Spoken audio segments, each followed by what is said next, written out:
찬양하여라. 할렐루야. 아멘. 주 보좌 앞에서 택하신 은혜를 다 찬송하여라. 할렐루야. 아멘. 오라, 우리가 굽혀 경배하며 우리를 지으신 여호와 앞에 무릎을 꿇자. 그는 우리의 하나님이시요 우리는 그가 기르시는 백성이며 그의 손이 돌보시는 양이기 때문이라. 아멘. 전능하사 천지를 만드신 하나님 아버지를 내가 믿사오며 그 외아들 우리 주 예수 그리스도를 믿사오니 이는 성령으로 잉태하사 동정녀 마리아에게 나시고 본디오 빌라도에게 고난을 받으사 십자가에 못 박혀 죽으시고 장사한 지 사흘 만에 죽은 자 가운데서 다시 살아나시며 하늘에 오르사 전능하신 하나님 우편에 앉아 계시다가 저리로서 산 자와 죽은 자를 심판하러 오시리라. 성령을 믿사오며 거룩한 공회와 성도가 서로 교통하는 것과 죄를 사하여 주시는 것과 몸이 다시 사는 것과 영원히 사는 것을 믿사옵나이다. 아멘. 찬송가 78장입니다.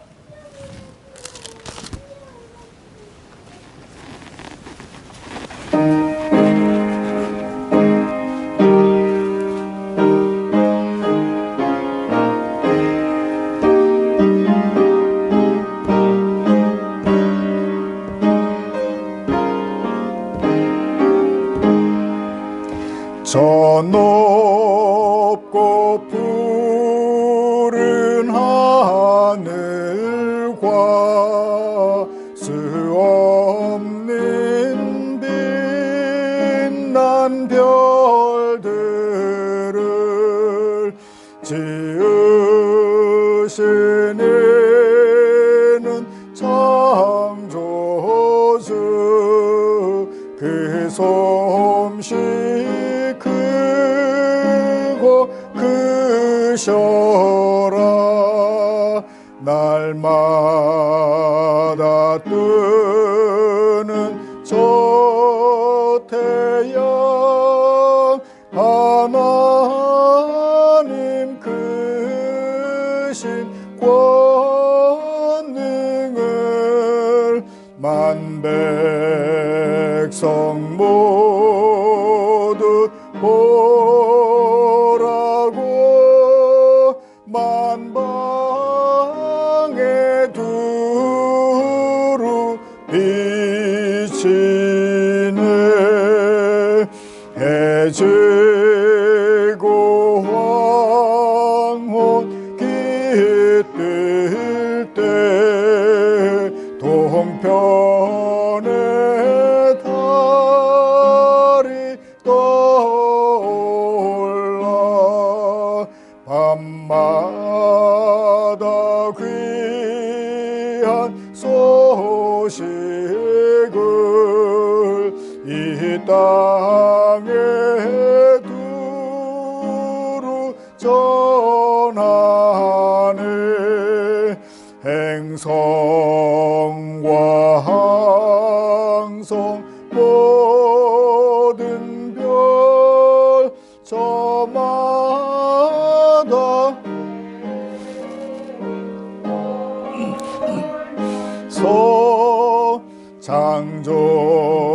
창조의 기쁜 소식을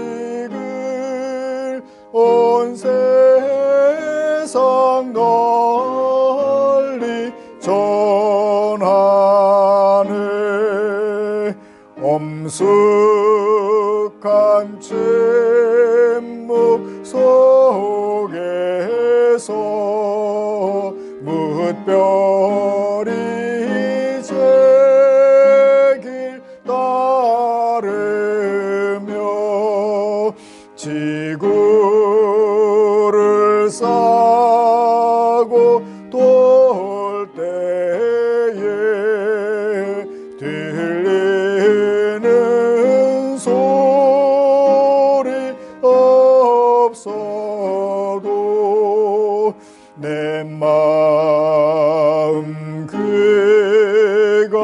열리면 그 말씀 밝히 들리네. 우리를 지어 내시니 대주제성부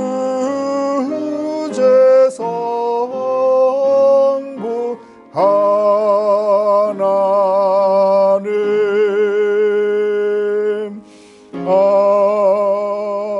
아멘.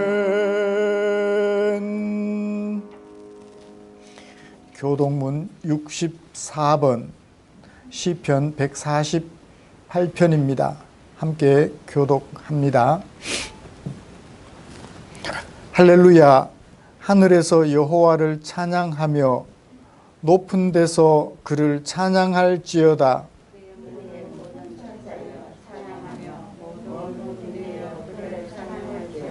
해와 달아 그를 찬양하며 밝은 별들아 다 그를 찬양할지어다.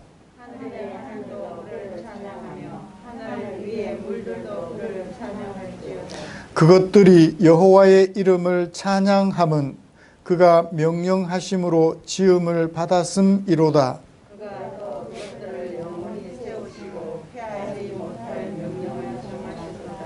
여호와의 이름을 찬양할지어다. 그의 이름이 홀로 높으시며 그의 영광이 땅과 하늘 위에 뛰어나심이로다. 그가 그의 백성의 뿔을 높이셨으니 그는 모든 성도 곧 그를 가까이 하는 백성 이스라엘 자손의 찬양 받으실 이시로다. 할렐루야. 아멘. 자리에 앉으셔서 오늘 말씀과 관련되어 있는 아름다운 찬양입니다. 찬송 80장 함께 부르시겠습니다.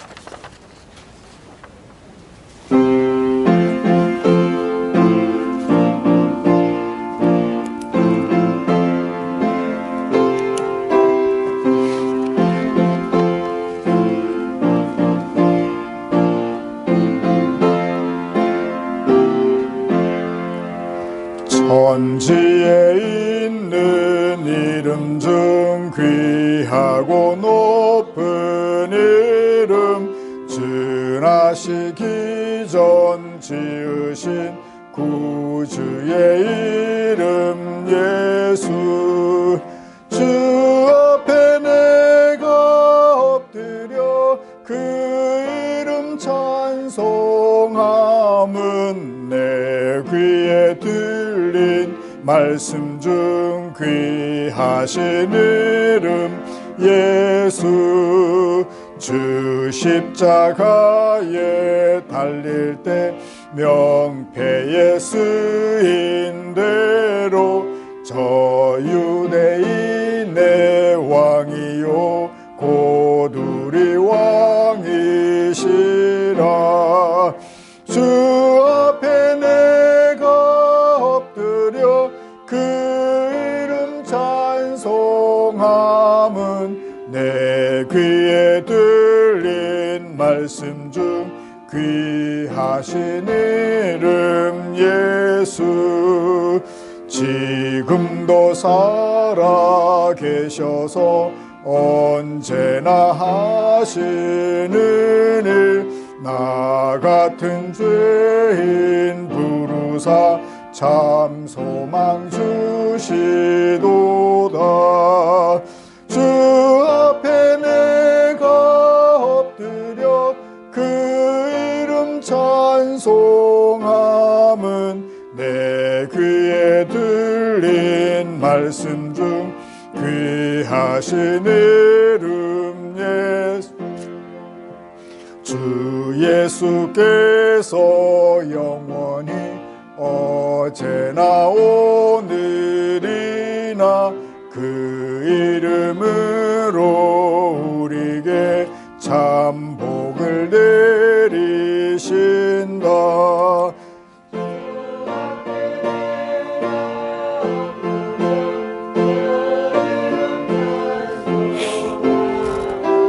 내 귀에 들린 말씀 중 귀하신 자신 이름 예수.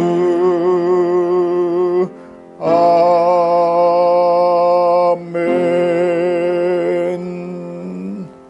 이 시간에는 박태윤 집사님 나오셔서 우리를 대표하여 기도해 주시겠습니다.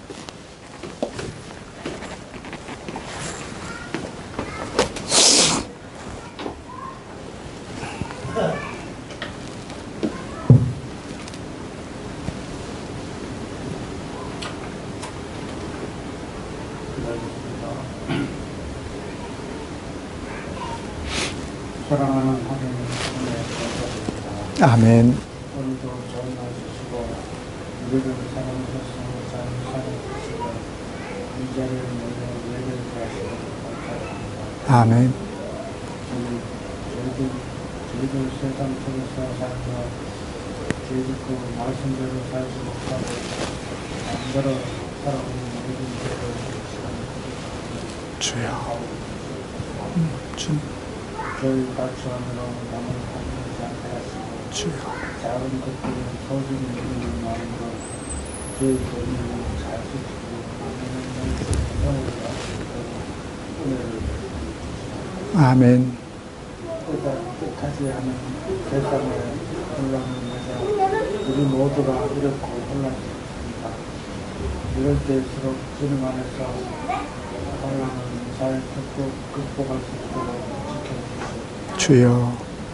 우리 교회를 통하여 믿지 않은 많은 이웃과 사람들이 믿음으로 세상을 살고 구원을 받을 수 있도록 전도해 주시옵소서. 주여. 우리 교회 안에 서로를 위한 사랑과 섬김이 넘쳐나게 하시고 함께 걷고 있는 우리 교회를 주님. 주님, 이 예배에 참여하시고 이런저런 자신이 있어서 참석하지 못한 신도 또한 세상의 일에 바꿔오지 못한 형제 자매들이 그 어디에 있든지 이 자리를 기억하셨습니다. 주님. 주님께서 나아가는 것을 즐거워하시고 기도를 회복하고 주십니다. 아멘. 말씀 인가시는 우리 목사님 공로를 알려주시고 우리가 이 시간을 통하여 더욱 깊은 믿음을 가지고 그 말씀을 실천합니다. 주여. 모든 우리 삶과 우리의 평안을 감사드리며 우리 주 예수 그리스도의 이름으로 기도드립니다. 아멘.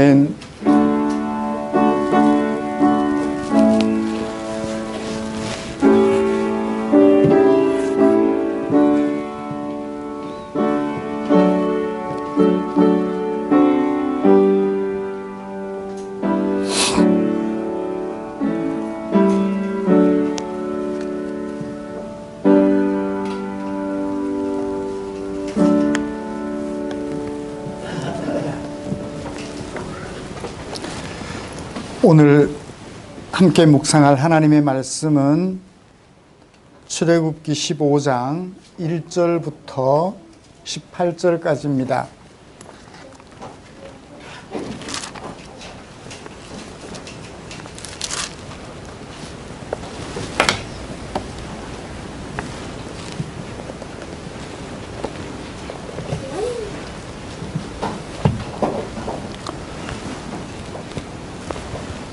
찾으신 줄 알고 한 절씩 교독합니다. 이때에 모세와 이스라엘 자손이 이 노래로 여호와께 노래하니 일러스되 내가 여호와를 찬송하리니 그는 높고 영화로우심이요 말과 그 탄자를 바다에 던지셨음이로다. 여호와는 나의 힘이요 노래시며 나의 구원이시로다. 그는 나의 하나님이시니 내가 그를 찬송할 것이요 내 아버지의 하나님이시니 내가 그를 높이리로다. 여호와는 용사하시니 여호와는 그의 이름이시로다. 그의 문제를 바다에 던지시니 최고의 지휘관들이 깊은 물이 그들을 덮으니 그들이 돌처럼 깊음 속에 가라앉았도다. 여호와여 주의 오른손이 권능으로 영광을 나타내십니다. 여호와여 주의 오른손이 주께서 주의 큰 위엄으로 주를 거스르는 자를 엎으시니이다. 주께서 진노를 발하시니 그 진노가 그들을 지푸라기같이 사르니이다. 주의 꽃김에 우리 사이에 파도가 언덕같이 일어서고 큰 물이 바다 가운데 옮기니이다. 원수가 말하기를 내가 뒤쫓아 따라잡아 탈취물을 나누리라. 내가 그들로 말미암아 내 욕망을 채우리라. 내가 내 칼을 빼리니 내 손이 그들을 멸하리라 하였으나 주께서 바람을 불으시매 바다가 그들을 덮으니 그들이 거센 물에 낫같이 잠겼나이다. 여호와여 신중에 주와 같은 자가 누구니이까? 주와 같이 거룩함으로 영광스러우며 찬송할 만한 위엄이 있으며 기이한 일을 행하는 자가 누구니이까? 주의 인자하심으로 주께서 구속하신 백성을 인도하시되 주의 힘으로 그들을 주의 거룩한 처소에 들어가게 하시나이다.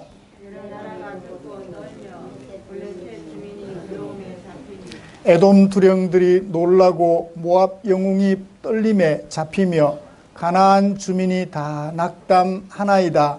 놀람과 두려움이 그들에게 임하매 주의 발의 힘으로 그들이 돌같이 침묵하여 싸우니 여호와여 주의 백성이 통과하기까지 곧 주께서 사신 백성이 할바를 가져오려 하나이다. 주께서 백성을 인도하사 그들을 주의 기업의 산에 심으시리이다.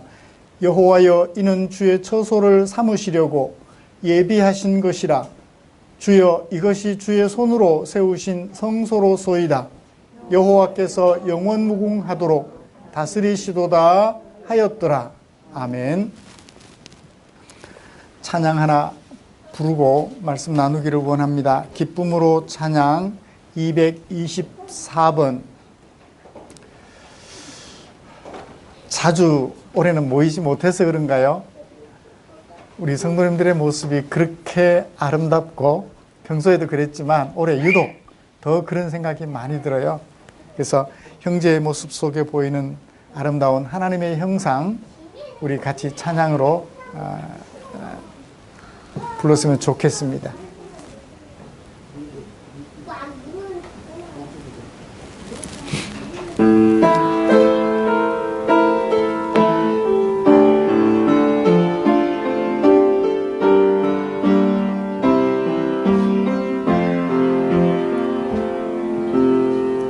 형제의 모습 속에 보이는 하나님 형상 아름다워라. 존귀한 주의 자녀 됐으니 사랑하며 섬기리. 자매의 모습 속에 보이는 자매의 모습 속에 보이는 하나님 형상 아름다워라. 존귀한 주의 자녀 됐으니 사랑하며 섬기리. 우리의 모임 중에 임하신 하나님 영광 아름다워라. 존귀한 왕이 여기 계시니 사랑하며 섬기리. 아멘. 오늘 우리에게 영광으로 임하시고 베푸실 은혜를 기대합니다.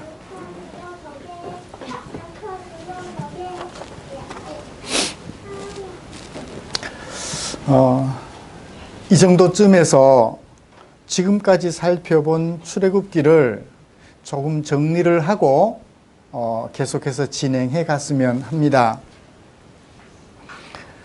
출애굽기는 무엇을 배경으로 누가 시작했으며 어떤 위기를 거쳐 절정에 이르고 있는지 간략하게 소개해 드리겠습니다.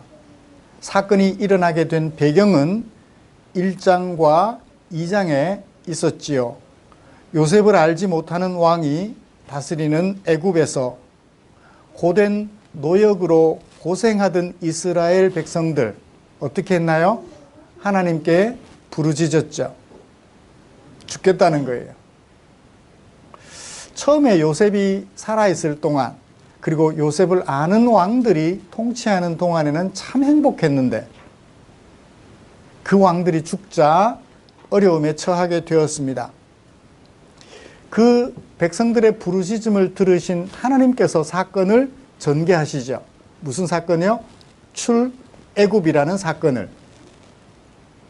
하나님께서는 아브라함에게 해주셨던 그 언약을 기억하시고 이런 백성들을 종되었던 애굽에서의 구원을 결심하십니다. 3장에서요. 그래서 누구를 부르시는가요? 모세를 부르셔요. 모세가 얼른 반응해서 그렇게 합지요 하면 좋은데 거절해요. 하나님께서는 모세와 함께 이스라엘 백성들을 출애굽시켜야 하겠기에 그 모세를 설득하여 하나님과 모세가 같은 마음을 가지게 됩니다. 이스라엘 백성들을 애굽에서 건져내시려고 모세와 한 마음이 되시는 과정 3장과 4장에 기록했죠. 5장에 들어와서 사건은 위기에 봉착하게 됩니다. 하나님을 대행하는 모세와 아론의 역할에 애굽 왕이 그래 데리고 나가 라고 말해줄까요? 불보듯 뻔합니다. 그죠? 분명히 안 보내줄 거예요. 왜? 종처럼 부리면서 얼마나 덕을 보고 있는데 그들을 그냥 내보내줍니까? 위기의 절정은 어디에까지 일어나요? 앞에는 홍해바다, 뒤에는 애굽 군대. 애굽 군대들이 추격하여 하나님의 이스라엘 백성들을 구원하시려는 일을 회방 놓습니다. 하나님의 계획이 풍전등화처럼 그냥 꺼져버릴 것 같은 그런 위험한 일들이 최종적으로 다가왔죠. 하나님의 구원 계획 그냥 없어져 버릴까요? 그러면 이 출애굽기라는 것은 없죠. 하나님께서 이스라엘 백성들을 애굽에서 건져내시기로 하셨던 그 계획은 모든 위기를 극복하고 절정으로 치닫습니다. 성공을 향하여. 첫 번째는 어디에서요? 홍해에서. 두 번째는 어디에서요? 홍해를 건넜으니까 광야에서. 세 번째는 어디에서요? 시내산에서. 세 곳에서 사건의 절정을 이루어 가십니다. 홍해를 건너면서 애굽 군대를 수장시키셨고, 그리고 광야에서는 홍해를 건너서 애굽 군대로부터 구원해냈지만 뭐가 문제예요? 당장 200만이 넘는 사람들, 마실 물이 걱정이죠. 먹을 양식이 걱정이에요. 그 다음에 그들 사이에 뭐가 일어나나요? 사람 숫자가 많으니까 분쟁이 다툼이 일어나잖아요. 그 다툼을 어떻게 해결할 거냐? 그 다음에 애굽은 그렇다 쳐도 주변에 있는 작은 열방들, 오늘 시에도 나오는 것처럼 여러 나라가 이스라엘이 가나안 땅으로 올라오는 것을 지켜보고 있는데 그 나라들의 도전은 어떻게 하고요? 네, 이런 모든 것들에 대하여 하나님이 극복하시고 그들을 인도해 가시는 과정, 홍해에서, 광야에서, 시내산에서 하나님의 계획이 절정에 이르게 됩니다. 마지막 결말, 하나님께서 명하신 대로 우리가 그 언약 백성으로 살아갑지요 하는 것이 40장 회막을 지어 봉헌하는 것으로 사건은, 출애굽기는 결말이 지어집니다. 자, 그러니까 오늘 우리가 읽은 이 말씀은 어디에 해당되는 말씀이에요? 절정 부분에 해당되는 거예요. 하나님의 계획이 1차적으로 성공했어요. 홍해바다를 건너고 애굽 군대를 수장시킴으로써 출애굽을 방해하는 애굽 군대를 수장시킴으로써 1차 하나님의 계획은 성공적이었습니다. 그 1차 계획이 성공되고 난 후에 모세가 보여준 반응을 기록한 것이 오늘 출애굽기 15장이에요. 이런 하나님의 놀라운 구원 계획이 성취된 장면을 1차적으로 경험하고 나서 모세가 보여준 반응. 오늘 그것을 살펴보게 될 텐데요. 지난주까지 우리 이 말씀을 좀 정리를 하고 계속해서 진행해 갔으면 합니다. 이런 출애굽기 전체 내용이 머릿속에 그려지죠. 이야기처럼. 이걸 배경으로 하나님이 이런 사건을 진행하셨는데 이런 위기에 봉착했다. 그런데 하나님은 그런 위기를 극복하시고 홍해에서, 광야에서, 시내산에서 구원의 절정을 이루셨고 백성들은 그런 하나님의 은혜에 감복하여서 우리의 모든 것 하나님께 드리고 하나님은 우리에게 다스리는 왕으로 임하소서, 우리는 하나님의 백성으로 살겠습니다. 40장 봉헌식으로 출애굽기 전체가 그려지는 것을 봅니다.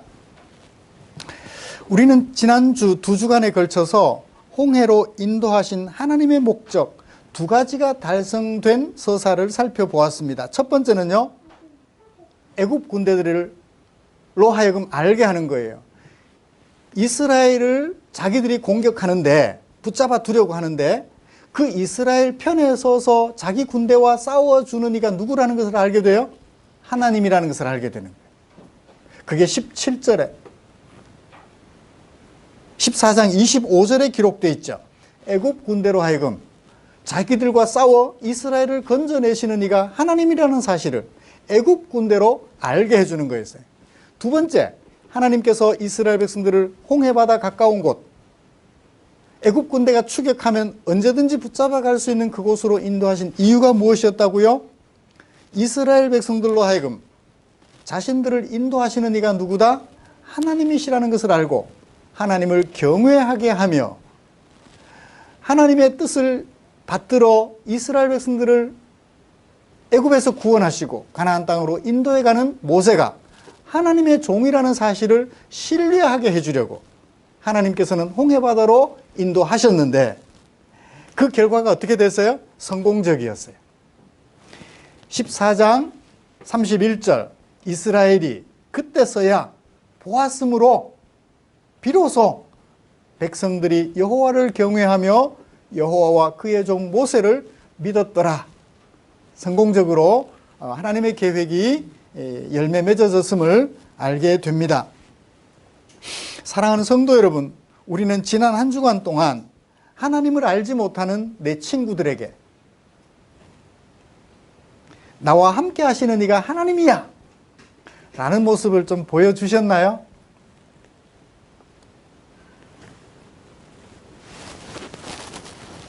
아니, 세상 사람들이, 친구들이 나를 좀 부러워해 줘야지만 나와 함께 하시는 이가 하나님이야 라고 말을 해줄 수 있겠는데, 부러워하기는커녕 너나 잘해라고 말을 하는데 어찌 우리가 나와 함께 하시는 이가 하나님이야 라는 것을 보여줄 수 있겠어요? 그죠? 참 답답해요. 요즘 사람들이 뭐 우리를 부러워하고 야, 너희들은 어떻게 그럴 수 있어? 라고 말을 해야, 그래, 내가 오늘 나 된 것은 하나님이 나와 함께 하시기 때문이야 라고 말을 해줄 수 있겠는데, 부러워하기는커녕 니들이나 잘해라고 말을 하는데 나와 함께 하시는 네가 하나님이야 라고 말해주는 게 무슨 의미가 있어요? 참 안타까워요. 그죠? 안타까워요. 이런 우리의 현실을 보면 답답하기조차 합니다. 그래도 어떻게 해요? 우리는 부지런히 그리고 열심히 하나님의 백성으로 살아서 사람들이, 야, 너희들에게는 확실히 하나님이 함께 하시는구나, 부러워하게 되기를 간절히 소원합니다. 그런 사람으로, 아름다운 교회로, 아름다운 하나님의 백성으로 서가려는 우리를 위하여 하나님께서는 당신의 마음을 이 성경 속에 담아주셨죠. 이 성경을 읽는 사람들이 그런 하나님의 마음을 알아서, 그죠? 사람들이 부러워하는 하나님의 백성들이 되면 참 좋겠어요. 이 성경을 읽는데, 똑같은 성경을 읽는데 왜 그런 생각들을 못할까요? 오늘 우리는, 저와 여러분들은 이 성경에 담아두신 하나님의 말씀을 알아서 우리의 삶을 아름답게 빚어감으로 세상 사람들이 당신들을 보니까 하나님이 살아계시는 것 맞는 것 같다라고 하는 얘기를 들으며 살아가려고 하는데요. 오늘 그 중에 출애굽기 15장 1절부터 18절까지 말씀에 기록된 이 말씀을 살펴보면서 우리가 정말 애굽 사람들이 바라볼 때, 이스라엘 백성들을 바라볼 때 그들을 대신하여 우리와 싸워주시는 이가 하나님이다라고 알게 되었던 것처럼 우리와 함께 하시는 이가 하나님이라는 사실을 세상에 알려주는 그런 결심을 하는 저와 여러분들이 되시기를 간절히 소원합니다. 먼저 우리가 함께 교독한 이 본문이 어떤 내용을 어떻게 담고 있는지 간략하게 정리를 하고 설교 방향을 제시해서 기대의 감을 가질 수 있도록 해드리고 싶습니다. 오늘 우리가 함께 교독한 본문은 홍해를 마른 땅처럼 건너는 놀라운 하나님의 구원을 체험한 후에 모세가 감격하여 지어 부른 노래입니다. 모두 3개의 내용을 담고 있는데요. 하나는 1절부터 12절까지입니다. 모세는 내가 여호와를 찬송한다 라고 말하며 그 이유를 10절까지 기록해요. 내가 하나님을 찬송하는 이유. 그렇게 찬송하는 이유를 발견하고 나서 내린 결론은 뭔가요? 11절. 같은 수사적 의문문을 2번 반복합니다. 뭐죠? 여호와여, 신들 중에 주와 같은 자가 누굽니까? 주와 같은 자가 누구입니까? 주와 같은 자, 비교할 만한 신이 없다라는 얘기를 12절까지 해요. 그 다음에 13절부터는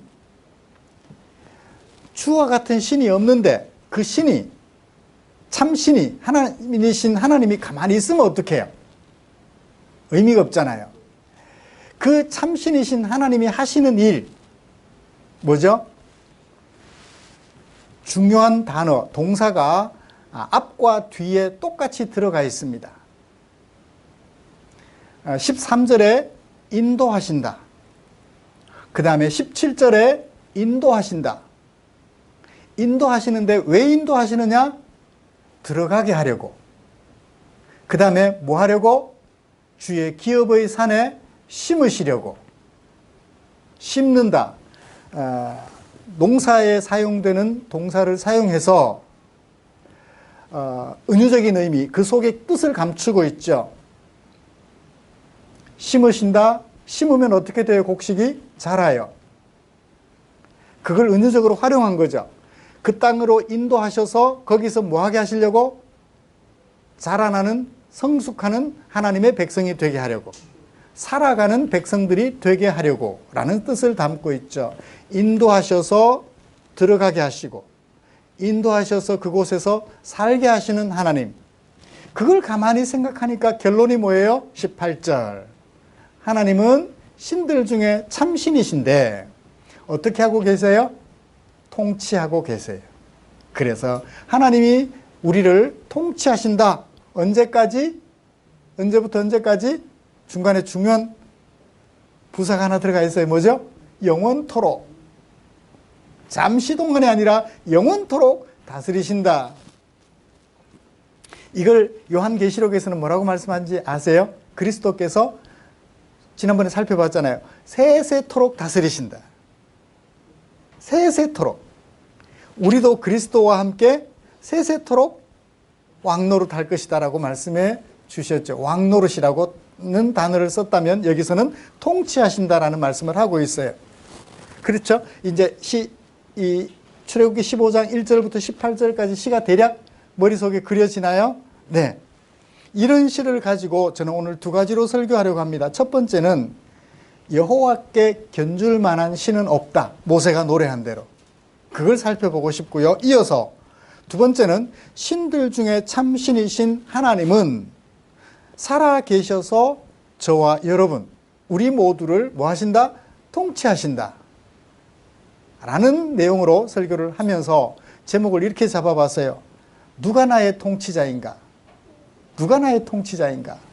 라는 제목으로 설교하고 싶습니다. 말씀 나눌 때 우리 가운데 주의 은혜가 충만하시기를 바랍니다. 모세는 한참 노래하다가 중간 결론을 11절에서, 첫 번째 결론을 11절에서 내립니다. 뭐라고요? 여호와여, 신들 중에서, 앞에 신들은 복수입니다. 근데 우리 개역 개정은 신 중에서라고 번역함으로써 신 중에서, 그 말이 복수의 뜻을 담고 있나요? 예. 그래요. 오늘 그대로 신들 중에서라고 했으면 더 의미가 좀 드러났을 것 같은데, 신들이 세상에 많아요. 많아요. 이따가 살펴볼 텐데, 모세가 살았던 애굽에서도 신이 참 많아요. 그리스 신화, 그리스라는 나라는 아예 신화가 판을 치고 있죠. 우리나라도 당장 누구죠? 우리나라를 창건한 이 단군, 신화잖아요. 신화 속 인물이잖아요. 신화가 판을 치는 세상이에요. 신들이 판을 치는 세상이에요. 한참 노래하다가 중간에 결론을 내리는데, 여호와여, 신들 중에서, 이 중에서라고 번역한 부사는 셋 이상이에요. 둘 정도면 영어 단어에는 뭘 쓰죠? between, 너와 나 사이 할 때는 between이라는 그 부사를 써요. 근데 전치사를 쓰는데 셋 이상일 때는 영어로도 among이라는 단어를 쓰잖아요. 그러니까 전치사를 쓰죠. 마찬가지로 헬라어에서도 그렇게 구분합니다. 셋 이상인 경우에 중에서라는 단어를 써요. 여러 신들, 셋 이상의 많은 신들 중에서 참신, 주와 같은 신, 누구입니까? 있다는 말이에요, 없다는 말이에요? 없다는 말이에요. 이런 의문문을 수사적 의문문이라 그래. 답이 요구되는, 그냥 예, 아니요로 답이 요구되는 질문, 그걸 수사적 의문문. 몰라서 궁금해서 묻는 질문이 아니라 이미 그 뜻을 뻔히 알고 있으면서 동시에 듣는 사람도 알 수 있는 내용으로 질문을 할 때 수사적 의문문이다라고 얘기를 해요. 신들 중에서 주님에게 견줄 만한, 그래서 주님과 같은 신이 없다라는 것을 이미 전제로 깔고 누가 그렇습니까? 라고 얘기를 하는 거예요. 그 얘기를 11절 마지막에 한 번 더 합니다. 주와 같이 무슨 일을 하는? 거룩함으로 영광스러운 신. 첫 번째, 주와 같이 거룩함으로 영광스러운 신, 찬송할 만한 위엄이 있는 신, 기이한 일을 행하는, 무슨 기이한 일? 앞에 홍해를 건너는 기이한 일을 행하는 신, 그런 신이 누구입니까? 없다는 얘기죠. 같은 얘기를 두 번 반복해요. 그러면서 말합니다. 주께서 오른손을 드신 즉, 기이한 일에 대한 얘기죠. 주께서 오른손을 드시니 땅이 그들을 삼켰습니다. 이 본문 읽으면서 12절을 읽으면서 조금 의아했어요. 바다가 애국 군대를 삼켰나요? 땅이 삼켰나요? 바다가 삼켰는데 모세는 땅이 삼켰다고 얘기를 해요. 잘 모르겠어요. 왜 그랬는지. 모세가 옆에 계시면 제가 좀 여쭤보고 질문을 해가지고 답을 알아서 여러분들에게 말씀드릴 수 있을 텐데 왜 땅에 그들을 삼켰다고 했는지 잘 모르겠어요. 그냥 넘어갈게요. 이건 제가 어떻게 할 수가 없어요. 바다가 삼킨 거나 땅이 삼킨 거나 같을까요? 뭐 같이 그렇게 이미 앞에 삼켰다라는 얘기를 많이 했으니까 그렇게 이해하시면 되겠습니다. 자, 어떻든 신들 중에 참신은 오직 하나님밖에 없다는 얘기를 하게 돼요. 11절과 12절에서. 왜 그런 얘기를 하게 됐죠? 모두 5번에 걸쳐서 1절부터 10절까지 말씀에서 소개를 해요. 5번에 걸쳐서. 하나님은 어떤 분? 1절에 말과 그 탄자를 바다에 던지셨다. 손으로 던지셨나요? 던졌다 하면 손이 있어야 되는데 손이 없어요. 하나님은. 근데 던지셨다라고 표현을 해요. 그들이 잠겼는데, 들어왔다가 잠겼는데 그걸 던졌다라고 노래해. 이게 시예요. 두 번째는 하나님은 무슨 일을 하셨어요? 무슨 일을 하셨기에 내가 찬송하리로다라고 얘기를 했나요? 2절. 하나님은 나의 하나님이래요. 하나님은 나의 하나님이기 때문에 내가 하나님을 찬양합니다. 그 다음에 2절 마지막에 하나님은 누구의 하나님? 내 아버지의 하나님. 저는 이 2절을 읽으면서 너무 감동이 됐어요. 내 하나님이라고 말만 해도 그런데 내 아버지의 하나님이에요. 아버지라는 말은 조상이라는 뜻도 담고 있습니다. 조상들은 어떻게 되세요? 돌아가셨잖아요. 나를 낳고 키워주셨던 조상들은 돌아가셨다고요. 그래서 더 이상 나를 돌봐주실 수 없어요. 그런데 하나님은, 내 아버지셨던 하나님, 내 조상들이 하나님이셨던 그 하나님은 오늘도 살아계셔서 나를 돌보고 계시는 거예요. 이 2절을 읽으면서 제가 감동의 도가니에 사로잡힌 거죠. 하나님에 대하여 진짜 하나님이 살아계실까? 아버지 조상들이 돌아가시면서 믿었던 하나님 여전히 조상들을 돌보고 계실까? 제가 진실하고 싶습니다. 목사라고 의심이 없는 거 아니에요.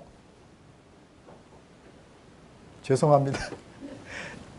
제 아내는 제발 진실할지라도 성도들 앞에서는 좀 감춰주라고. 목사가 그런 얘기하면 어떡하느냐고. 아니에요. 목사도 사람이잖아요. 때로 의심이 됐다가 그 의심하는 과정을 믿음으로 극복해가는 것도, 솔직하게 드러내 보여주는 것도 우리 성도님들 앞에 오히려 진실할 것 같아요. 그 진실은 믿음을 자극하지 믿음을 의심으로 끌고 가진 않는 것 같아요. 그래요. 나를 낳아주셨던 그 부모님이, 길러주셨던 그 부모님이 하나님을 믿었어요. 근데 그 부모님들은 돌아가셨어요. 하나님의 언약을 받기는 했지만, 그런데 그 부모님에게 언약해 주셨던 그 하나님이 오늘 살아계셔서 내게 역사하고 있단 말이에요. 그렇다면 죽은 후에 하나님은 여전히 나에게도, 죽은 후에 나에게도 내 후손들에게 함께 하시는 것처럼 나에게도 함께 하신다는 믿음이 생겨나죠. 2절을 읽으면서 그 감동의 물결이 또 의심하는 저를 바로 세워 잡아주셨어요. 그 다음에 하나님은 어떤 하나님? 세 번째, 3절, 4절, 5절에 같은 내용을 노래하고 있습니다. 바로의 병거와 그의 군대를 바다에 던지셨도다. 1절에 했던 얘기 또 해요. 네 번째는 6절과 7절입니다. 주의 오른손의 권능으로, 그 다음에 무엇으로? 위엄으로. 어떻게 하셨어요? 원수를 부수셨다. 주를 거스르는 자를 엎으셨다. 주께서 하신 일을 그렇게 노래해요. 마지막 8, 9, 10절에서 아주 시적인 표현입니다. 하나님께서 무엇으로? 콧김으로. 하나님께서 무엇으로? 바람으로 바닷물을 벽이 되게 하시고, 또는 그 물이 합쳐지게도 하시는, 좀 전에 경험했던, 홍해를 건너면서 경험했던 그 하나님을 할 수 있는 모든 언어를 동원하여 노래하였습니다. 그리고는 말했습니다. 이 주와 같은 신이, 주님에게 견줄 만한 신이 어디에 있습니까? 없습니다. 라고 말을 하고 있는 거죠. 지금까지 모세가 생각해왔던 신들은 도대체 어떤 신이었을까요? 애굽의 신들입니다. 애굽의 신들은 어떤 신들일까요? 그 10가지 재앙 내리는 장면에서 우리는 알 수 있습니다. 애굽 사람들이 섬겼던 신들은 참 많습니다. 그 중에 몇 가지만 얘기를 해보면요, 하피라는 신이 있어요.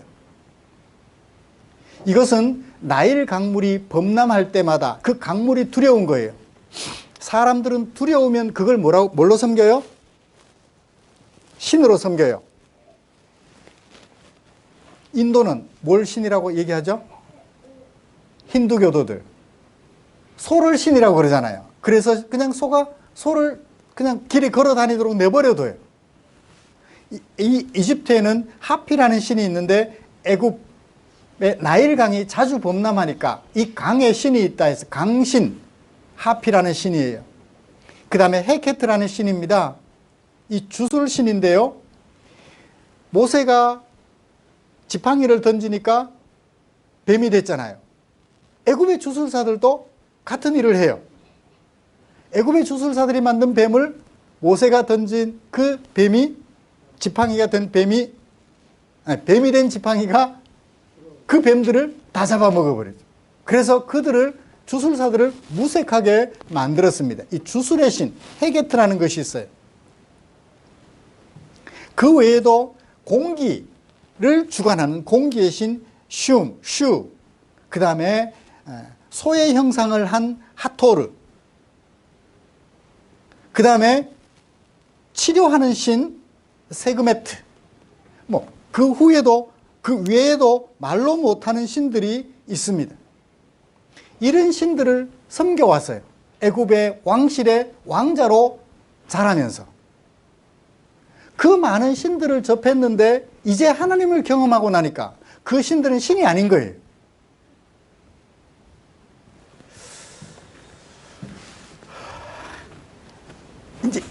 그건 이제 지금부터 3,500년 전 모세의 신이에요.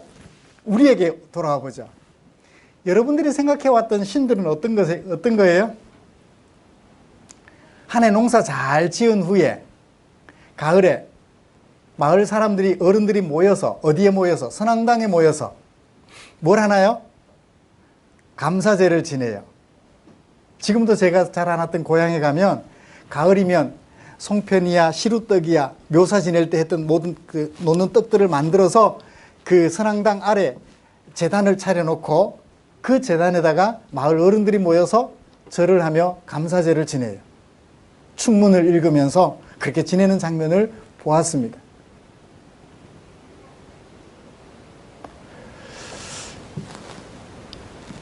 십장생 모두가 신이에요. 나도 그들처럼 장수했으면 좋겠다라는 생각에 신으로 섬기죠. 그래 우리나라만 해도 목신, 오죽하면 그 모든 신들을 뭐라 그래요? 범신론이라 그래요. 모든 것들, 나무도 오래된 나무가 있으면 신이에요. 신이 붙었다는 거예요. 그리고 그 나무에는 톱도 함부로 못 대요. 톱을 댔다가 가족들이 어떻게 됐다. 모세도 애굽 왕실에서 자라면서 그런 신들을 가까이 했어요. 근데 하나님을 경험하고 나니까 그것들은 모두 다 신이 아니에요. 여러분 아직도 우리가 예수를 믿고 있는 우리가 조금 두려워하는 신들이 있나요? 무슨 일을 하다가 신이 노여워해서 그런 게 좀 두려운 게 있나요? 예수 믿는 사람들이 가끔씩 그런 얘기들을 많이 들어요. 신내림을 받았대요. 교회 생활을 잘 하다가 신내림을 그래서 교회를 떠나시는 분들이 있더라고요. 자녀들 결혼시킬 때 어디 찾아가고 싶은 마음이 생겨요? 궁합 보는데. 손자들이 태어나면 그 이름을 앞에 놓고 어디를 찾아가요? 나도 모르게 철학관을 찾아가요. 신들 중에 비교할 만한 신이 없는 하나님을 경험해놓고도 여전히 뭔가 두려워하는 신들이 있어요. 모세는 어땠을까요? 이 고백을 한 후에 애굽에서 섬겼던 그 많은 신들 다 내려놓습니다. 오직 하나님만이 신들 중에 참 신이다. 다니엘서를 읽어보시면요, 다니엘이 믿는 하나님을 알게 된 느부갓네살 왕이 백성들에게 조서를 내립니다. 다니엘은 하나님이 신들 중에 신이라고 느부갓네살 왕이 말했다고 말한 적이 없어요. 느부갓네살 왕이 백성들에게 내린 조서를 자기 책 다니엘서 속에 그냥 인용해서 삽입해 넣어요. 그 조서에 의하면 느부갓네살 왕이 그렇게 말합니다. 하나님만이 신들 중에 신이다.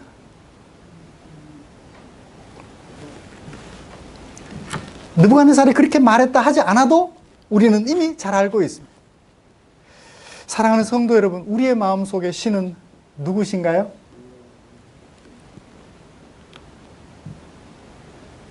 그 다음 모세가 한 고백. 너무 흥분해서 뒤에 설교할 것이 한 10분 더 남았는데 마무리를 해야 될 것 같아요. 마지막 고백이 뭐죠? 여호와께서 통치하신다는 거예요. 무엇을 근거로? 인도하신다라는 동사를 근거로. 자, 다른 신들은 어때요? 그냥 거기 존재만 해요. 홍수를 일으키는 신. 그 신들에게 홍수를 일으키지 말라고 제사를 지내지만, 비 내리게 해달라고 제사를 지내지만 비를 내리게 해요? 못 내리게 해요? 못 내리게 해요. 요즘 과학으로 잘 알잖아요. 홍수를 멈추게 해달라고 제사를 드리지만 홍수가, 태풍이 오면 사정없어요. 댐을 만들어도 사정이 없다고요. 그런데 우리 하나님은요, 바다를 가르게도 하시고 합치게도 하시네요. 그리고 그들을 광야 속에서 인도하시네요. 인도하신다. 뭐 하려고? 당신의 백성으로서 거기 가서 살게 하려고. 마지막 한 절, 성경 한 절 찾아보고 마무리하겠습니다. 출애굽기 6장 7절.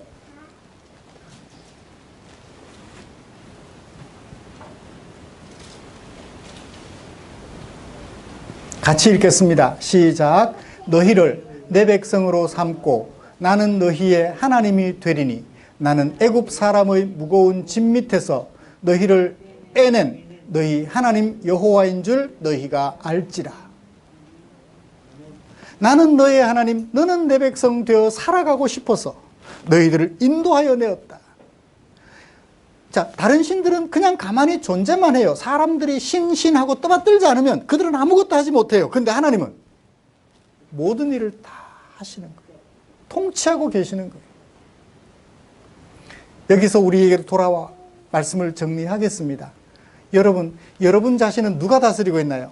혹시 내 자신이 나를 다스리고 있나요? 내 자신이 나를 다스리면 불안해요. 근데 하나님이 나를 다스리도록 내맡겨 놓으면 사람들이 나를 다스려 주시는 이가 계시는데 그분이 누구다? 하나님이라는 것을 알게 돼요. 내가 나를 다스리면 저 사람 율곡이 대단한 사람, 세종대왕 대단한 사람, 그렇게 말을 하지만 하나님이 나를 다스리도록 내 인생을 하나님의 말씀에 맡겨드리면 그런 나를 본 사람들이 저 사람은 하나님의 백성인가 보다라고 하게 된다고요. 사랑하는 성도 여러분, 똑똑하십니까? 대단하십니까? 그 대단하신 것 조금만 내려놓으세요. 여러분의 자리, 그 자리에 여러분의 모습을 조금씩만 내려놓고 비우신 다음에 그 자리를 뭘로 채워요? 하나님의 말씀으로 채워보십시오. 그러면 여러분들의 삶은 하나님의 백성의 삶이 될 것입니다. 하나님은 여러분들을 왜 인도하셨어요? 왜 구원하셨어요? 하나님의 백성으로 살게 하시려고. 통치하시는 하나님께 여러분들의 마음을 조금씩만 비워가시면 그 하나님의 통치가 저와 여러분 안에 마음에 가득하게 될 거예요. 그러면 사람들은 보게 될 것입니다. 저 사람은 본래 저런 사람이 아니라 하나님의 통치를 받아서 저런 사람이 되었다고요. 말씀을 마치겠습니다. 모세의 노래가 저와 여러분들의 노래가 되어 우리의 남은 평생 통치하시는 하나님의 백성으로 살아가게 되시기를 기대합니다. 기도하겠습니다. 고맙습니다. 주님, 주의 사랑 마음에 담아 봅니다. 하나님은 신들 중에 신이 돼 가만히 존재하시는 분이 아니라 오늘도 나와 함께 하시며 나를 인도하시고 나를 그곳에 머물러 살게 하시는 하나님이심을 알았습니다. 우리 생명 있는 그날까지 나를 통치하시는 이가 하나님이시라는 사실을 인정하면서 내가 나를 다스리거나 어떤 사람들의 교훈이 나를 다스리게 되는 일이 없도록 우리 자신을 하나님의 통치하에 부지런히 끌어다 놓는 아름다운 주의 종들 되게 해 주시옵소서. 예수님의 이름으로 기도드리옵나이다. 아멘.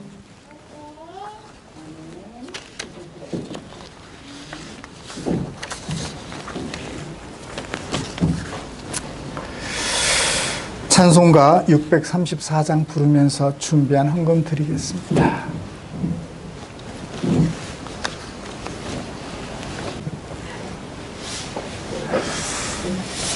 헌금 위해서 기도하겠습니다. 주님,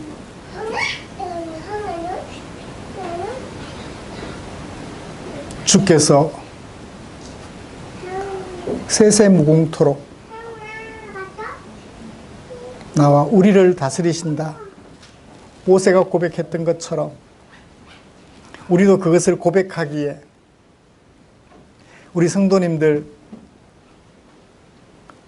나에게 사용하라고 허락해 주신 물질, 통치하시는 하나님의 뜻을 조차, 다스리시는 하나님의 뜻을 조차 헌금으로 구별하고 나 아닌 너를 위하여 사용되기 원하는 마음에 교회에 드렸습니다.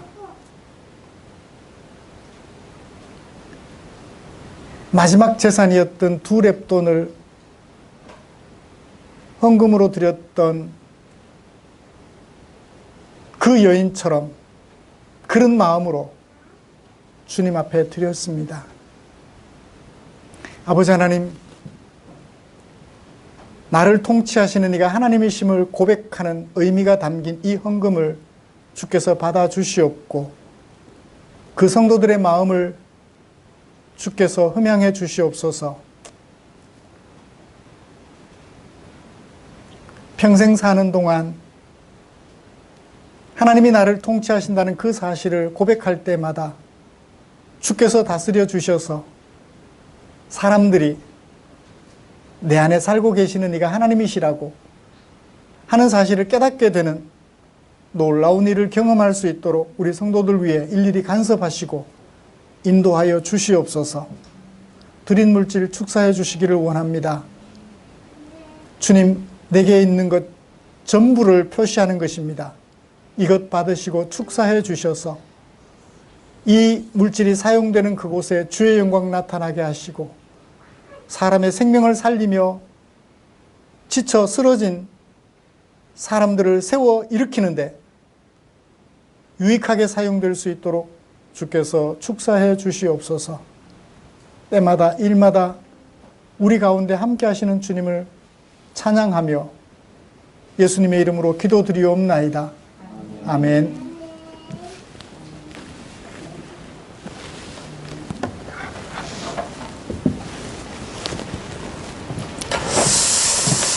교회 소식 알려드립니다. 다음 주 기도 안혜광 집사님, 우리의 삶과 인격 그리고 믿음을 돈독하게 만들어가는 말씀 묵상 최선을 다해 주시기를 기대합니다. 지난주까지만 해도 그 안내 문자가 하루에도 수십 통씩 이렇게 막 들어오면서 뭐 몇 번 이렇게 확진이 됐는데 이번 주에는 그런 거 없죠. 포항이 좀 안정이 되어 가는 것 같아요. 그래서 일단 이번 주 다음 주까지는 오늘하고 다음 주까지는 오후 예배를 식사 때문에 따로 드리지 않도록 했으면 좋겠고 어떻게 하면 좋을까요?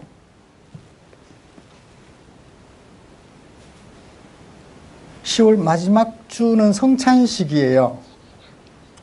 주의해서 성찬식 해도 되겠죠?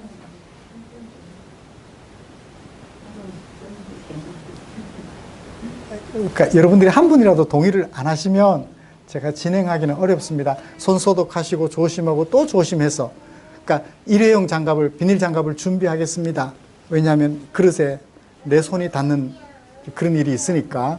그래서 일회용 장갑을 준비하고 성찬식을 진행하면 어떨까 싶은데 어떠세요? 괜찮을까요?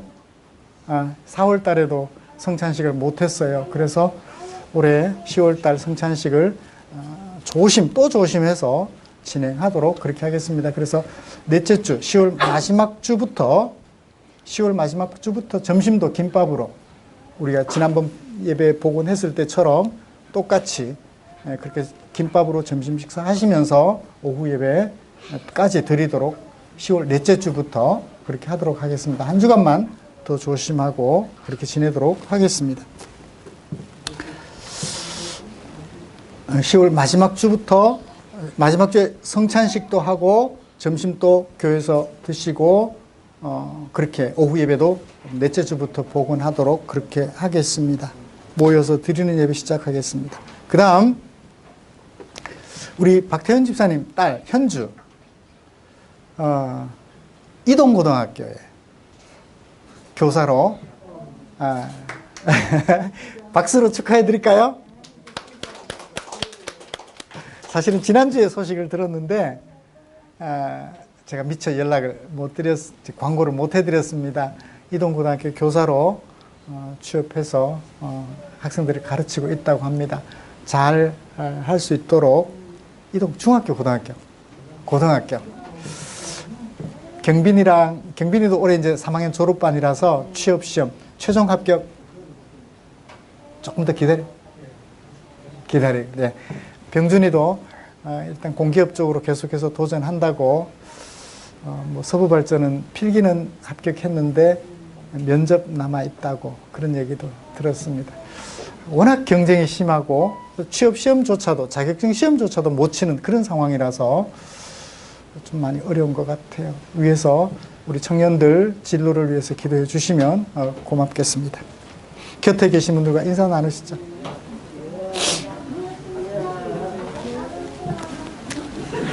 뭐라 그랬어? 아가세요?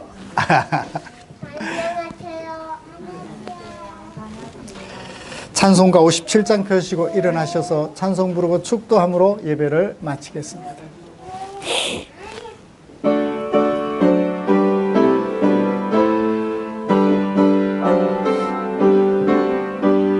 오늘 주신 말씀에 새 힘 얻어서 세상으로 나가서 살아갈 때에 나 혼자 힘으로 늘 부족하오니 주여 나를 도우사 승리하게 하소서. 아멘. 기도하겠습니다. 우리 구주 예수 그리스도의 은혜와 하나님 아버지의 무한하신 사랑하심과 성령 하나님의 인도하시고 위로 충만, 교통, 격려하시는 은혜가 이제 내 생활 속에 하나님이 경험될 때마다 그때마다 하나님을 높여 찬양하며 주께서 나를 다스림이 얼마나 소중한지 알아 날마다 주께서 나를 다스리는 통치자가 되어서 내 안에 거하시옵소서. 기도하며 살아가기로 다짐하는 모든 지체들 위해 지금부터 영원토록 함께 계시기를 축원하옵나이다. 아멘.